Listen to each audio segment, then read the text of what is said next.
Greetings and welcome back to my channel. There's a Robotron controller update.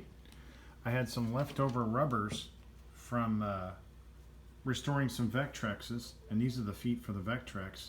So I thought I'd just screw these in the bottom. They're anti-skid little rubber feet, and keeps it on a table. Does not move at all. Pretty solid. So you can either use it in your lap like this, and it's relatively comfortable with two hands. And now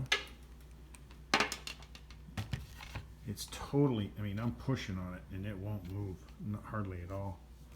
So now it's good for a surface. It doesn't slide around, and it raises it up over off those screws that I installed too. So now it's totally table capable.